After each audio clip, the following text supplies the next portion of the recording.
নমস্কার বন্ধুরা, তনু কিচেনে আপনাদের সবাইকে স্বাগতম। আজকে আমি একটা নতুন রেসিপি নিয়ে চলে এসেছি, সাবুদানা। এই সাবুদানা দিয়ে পপকর্ন করে আমি দেখাবো। এই পপকর্নটা বিকেলবেলা আপনারা ঘুরতে ঘুরতে খাবেন, চায়ের সাথেও খাবেন, বেশ জমে যায়, ভালো লাগে বেশ। আমি কীভাবে পপকর্ন বানাই আপনারা দেখতে থাকুন। আমি 100 গ্রাম সাবুদানা নিয়েছি, কড়াইটা গ্যাসে বসিয়ে দিয়েছি। আমি এবার তেল দেব। তেল দিয়ে দিচ্ছি কড়াইতে।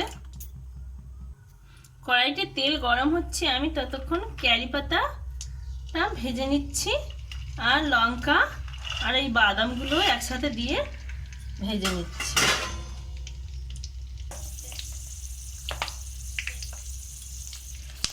প্রায় ভাজা হয়ে গেছে, আমি এবার এগুলো তুলে নেব।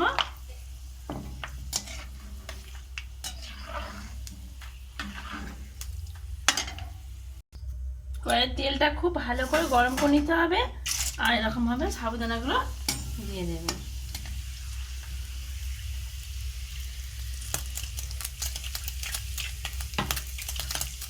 এটা কিন্তু হাই হিটে দিতে হবে, লো হিটে দিলে হবে না।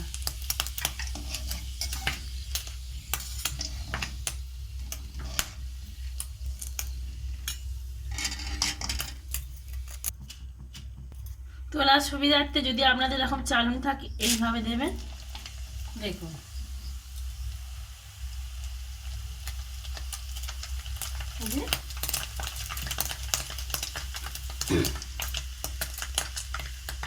এইভাবে বানিয়ে নেবেন।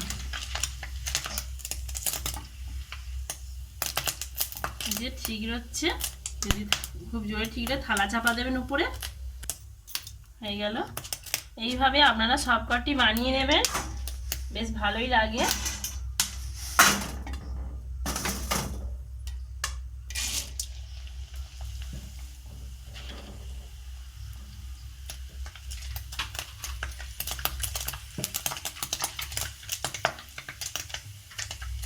হয়ে গেল। এইভাবে আপনারা বানাবেন, বেশ ভালো লাগে, নতুন একটা রেসিপি। দেখুন বন্ধুরা, আমার সবকটি ভেজে নেওয়া হয়ে গেছে। আমি কিছু কারি পাতা দিয়ে দেব, আর লঙ্কা, বাদামগুলো এর উপর দিয়ে দেব।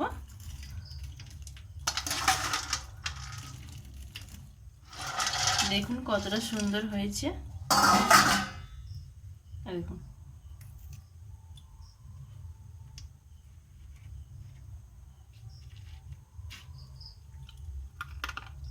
দেখেছেন এরকম আওয়াজ শুনে পড়ুন, দেখুন কতটা কুরকুর করে আওয়াজ হচ্ছে। এবারে এর উপরে আমি হালকা করে বিট লবণ ছড়িয়ে দেব,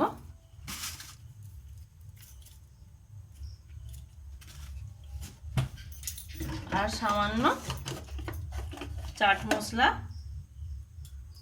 উপর থেকে দিয়ে দেব। ব্যাস, কতটা সুন্দর হয়েছে আপনারা নিজেরাই দেখে বলুন। যদি ভিডিওটি একটু হলেও ভালো লাগে, লাইক কমেন্ট শেয়ার করবেন, আরও নতুন নতুন ভিডিও পাওয়ার জন্য। দেখুন বন্ধুরা কতটা সুন্দর হয়েছে। আজ এই পর্যন্ত, আবার কোনো দিন অন্য কোনো ভিডিওতে দেখা হবে। নমস্কার।